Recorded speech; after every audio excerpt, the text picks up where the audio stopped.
Oke, Assalamualaikum warahmatullahi wabarakatuh. Jumpa lagi. Oke, kita akan baca komen sekaligus kita jawab sebisanya ya. Yang bisa ya dijawab, yang nggak bisa ya buat PR ya. Oke, dari pertama Pejuang RP, pejuang rupiah maksudnya ya. Kang, sebenarnya pekerjaan rumah, ngepel, masak itu tugas siapa? Tugas siapa? Kata istriku nggak tugas dia. Oke, masuk nih. Sama di sini nih.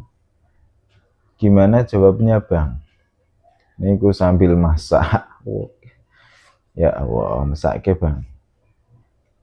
Istrinya kemana, Bang? Kok sampai yang masak nih? Jadi sebenarnya pekerjaan rumah itu tugas siapa ya? Kewajiban siapa gitu ya mungkin.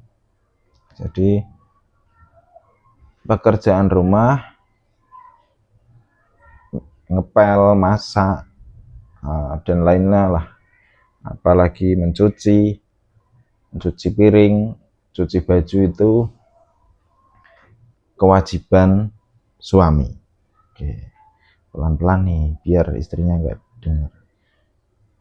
Jadi kewajiban suami, ya kewajiban suami. Tapi ya ini ada tapinya nih.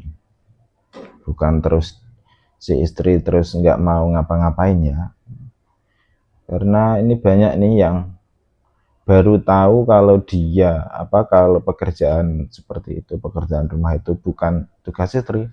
Sekarang dia itu males mau ngapa-ngapain. Istri itu harus diratukan. Ini semua bukan tugas kami, para istri bilangnya gitu. Tapi perlu diingat dari zaman dahulu ini harus disampaikan secara menyeluruh ya sampai selesai. Saya harap juga kalian mendengarnya juga sampai selesai. Ini saya teruskan tadi, pekerjaan rumah, ngepel, masak, mencuci, dan lain sebagainya itu kewajiban suami. Ya, kewajiban suami. Nah, perlu titik itu. Tapi ada tapinya. Tapi meskipun kewajiban suami, tapi dari zaman dahulu, zaman Sayyidina Umar,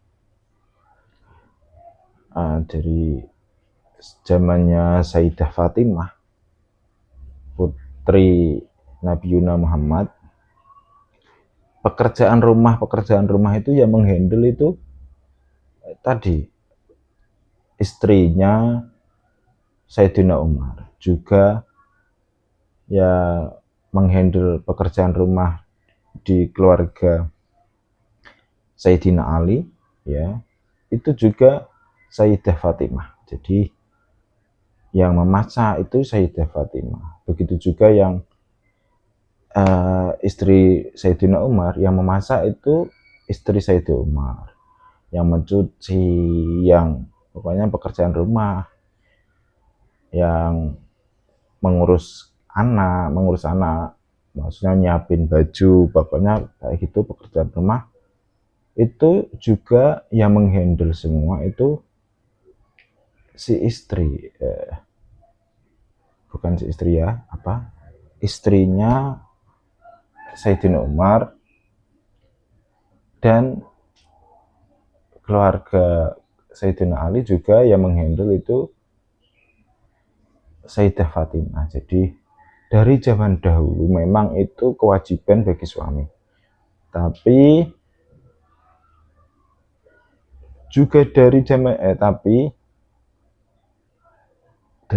dahulu itu memang umumnya yang melakukan pekerjaan itu si istri ya. Jadi sampai sekarang pun gitu ya, memang itu bukan kewajiban bagi mereka para istri, tapi adatnya memang gitu dari dahulu.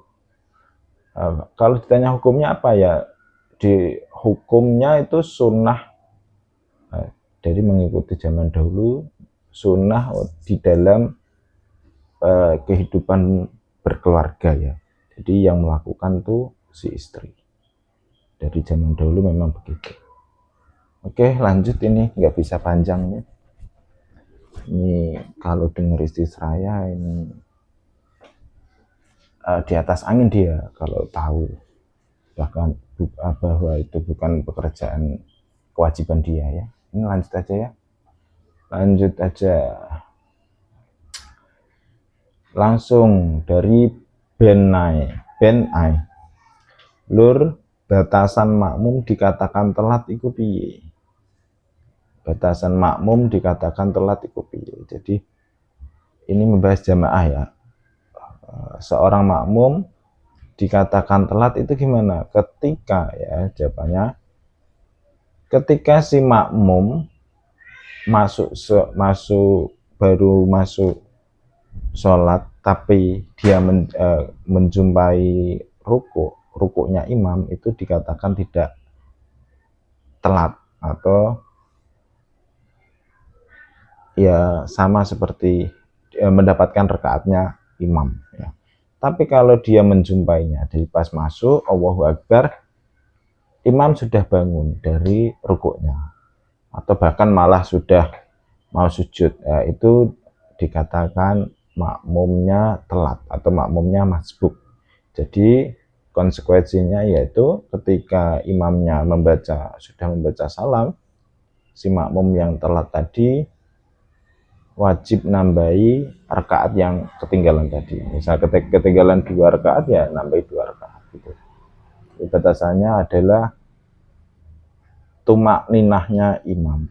Tumak ninah rukuknya imam. Jadi menjumpai rukuknya imam itu sudah dikatakan tidak telat. Selebihnya setelahnya itu, kalau menjumpainya setelahnya itu baru dikatakan telat atau masbuk. Oke, lanjut.